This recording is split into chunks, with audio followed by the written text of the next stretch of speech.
ಇಳೆಯರಾಜ ಪೆರುಮಾಳ್ ಅವರ ನಿರ್ದೇಶನದಲ್ಲಿ ಬಂದಂಥ ತಮಿಳ್ ಚಿತ್ರ. ಇದು ಇಳೆಯರಾಜ್ ಅವರ ಮೊದಲ ನಿರ್ದೇಶನದ ಚಿತ್ರ ಆಗಿದ್ದು, ಚಿತ್ರದಲ್ಲಿ CB ಸತ್ಯರಾಜ್ ನಾಯಕನಾಗಿ ಕಾಣಿಸಿಕೊಂಡಿದ್ದಾರೆ. ತಮಿಳಿನ ಚಿತ್ರವಾದ 10 Hours ಏಪ್ರಿಲ್ 18ರಂದು ಬಿಡುಗಡೆ ಆಗಿದ್ದು, ಸದ್ಯ ಅಮೆಜಾನ್ ಪ್ರೈಮಲ್ಲಿ ವೀಕ್ಷಣೆಗೆ ಲಭ್ಯ ಇದ್ದು, ಹೇಗಿದೆ ಚಿತ್ರ ಅಂತ ಸಂಪೂರ್ಣವಾಗಿ ನೋಡ್ಕೊಂಡು ಬರೋಣ. ವಿಡಿಯೋನ ಸ್ಕಿಪ್ ಮಾಡದೆ ನೋಡಿ. ವಿಡಿಯೋ ಇಷ್ಟ ಆದರೆ ಹಾಗೆ ಒಂದು ಲೈಕನ್ನು ಕೊಡಿ. ಹಾಯ್ ಸ್ನೇಹಿತರೆ, welcome to movie mats Kannada.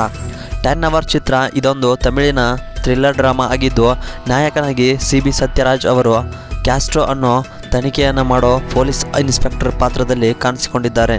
ಚಿತ್ರದ ಟ್ರೇಲರ್ ನೋಡಿದ ಮೇಲೆ ಸಾಕಷ್ಟು ನಿರೀಕ್ಷೆ ಮತ್ತು ಕ್ಯೂರಿಯಾಸಿಟಿನ ಈ ಚಿತ್ರ ಬಿಲ್ಡ್ ಮಾಡಿತ್ತು.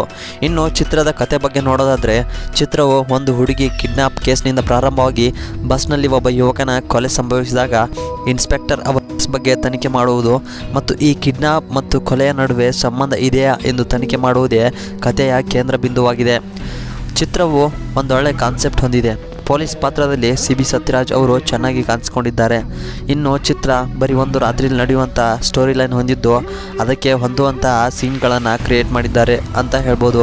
ಚಿತ್ರವು ಒಂಥರ ಮಿಸ್ಟೀರಿಯಸ್ ಆಗಿದ್ದರೂ ಕೂಡ ಫ್ಯಾನ್ಸ್ಗಳು ಗೆಸ್ ಮಾಡ್ಬೋದು ಅಂತ ಸ್ಟೋರಿನೇ ಅಂತ ಹೇಳ್ಬೋದು. ಇನ್ನು ಚಿತ್ರವು ಒಂದು ರಾತ್ರಿಯಲ್ಲಿ ನಡೆಯೋ ಕತೆ ಹೊಂದಿದ್ದು, ಕೊಲೆ ಮತ್ತು ಕಿಡ್ನಾಪ್ಗೆ ಲಿಂಕ್ ಮಾಡಿರೋ ರೀತಿ ನನಗೆ ಸರಿ ಅನಿಸಲಿಲ್ಲ. ಇನ್ನು ಚಿತ್ರವು ಸ್ವಲ್ಪ ಕನ್ಫ್ಯೂಸಿಂಗ್ ಆಗಿದ್ದು, ಕ್ಯಾರೆಕ್ಟರ್ಗಳನ್ನು ಸ್ವಲ್ಪ ಕನ್ಫ್ಯೂಸಿಂಗ್ ಆಗೋ ಥರ ತೋರಿಸಿದ್ದಾರೆ. ಇನ್ನು ಚಿತ್ರ ಏನೋ ಥ್ರಿಲ್ಲಿಂಗ್ ಆಗಿ ಇದ್ರೂ ಕೂಡ ಸ್ಟೋರಿನ ಮಿಸ್ಟೀರಿಯಸ್ ಆಗಿ ಇಡಬೇಕು ಅಂತ ಬರೆದಿರೋ ಥರ ಇದೆ ಅಂತ ಹೇಳ್ತೀನಿ. ಓವರಾಲ್ ಆಗಿ ಈ ಚಿತ್ರದ ಬಗ್ಗೆ ಹೇಳಬೇಕಾದ್ರೆ ನನಗನ್ಸಿದ ಹಾಗೆ ಇದೊಂದು ಸಸ್ಪೆನ್ಸ್ ಸಿನಿಮಾ ಅಂತ ಹೇಳೋದಕ್ಕಿಂತ ಥ್ರಿಲ್ಲರ್ ಡ್ರಾಮ್ಯಾಟಿಕ್ ಮೂವಿ ಅಂತ ಹೇಳ್ತೀನಿ.